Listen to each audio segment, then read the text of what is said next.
Hey all, we are on my porch, and I don't know if you can see it, but there's a faint light right over there. So I'm out on my porch. I'm looking at that faint light, and I'm thinking about Gatsby. And I've just finished looking through. Oh, there's my vulture. He's right here. I just finished looking through all of your work on Gatsby so far, and you've done a really, really great job answering those questions. Let me get myself all settled here so that you can actually see me. There you go. You did a really great job answering your questions. There were a couple of things that I just wanted to clarify with you on Gatsby, because chapter 5 is really linchpin. It is where everything changes. So in chapter 5, we go from thinking about what life might be like with Gatsby and Daisy to actually seeing the two of them together. And we see just how nervous Gatsby is to even ask Nick to have a meeting with her. And then she shows up and he's breaking clocks and he's doing all sorts of crazy things because he's like a schoolboy who is about to meet his crush for the first time. Like it's a little bit crazy. He goes from being this big aloof character that nobody can touch or see or talk to, they don't even know who he is, to this awkward guy. And awkward was the word that you all used to describe that date over and over and over again. It was a big pile of awkward. Poor Nick he got stuck out in the rain for about 45 minutes.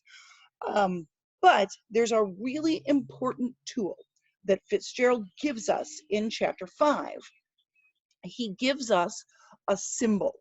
And the symbol that he gives us is the weather that's happening around Daisy and Gatsby. And he establishes this weather really tightly in chapter 5 so that we know through the whole rest of the book, if we aren't really sure if it's going right or well between Gatsby and Daisy, we can look at the weather that Fitzgerald has given us and use that to interpret the text. So at the very, very beginning, it is pouring down rain and nothing is going well, and he meets Daisy, and Daisy's still she's got that verbal irony thing going on, and she's kind of not really herself. And then Nick leaves and stands outside in the pouring rain until suddenly it's sunny and we come in and we can see Gatsby and Daisy together, and she's crying tears of joy. And then it's beautiful and wonderful outside when they go to visit Gatsby's house.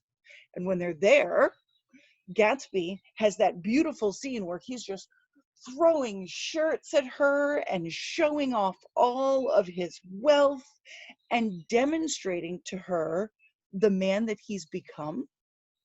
I want you to pause for just a minute here too and think about F. Scott Fitzgerald, because F. Scott Fitzgerald, when he wanted to get his Daisy, his Louisiana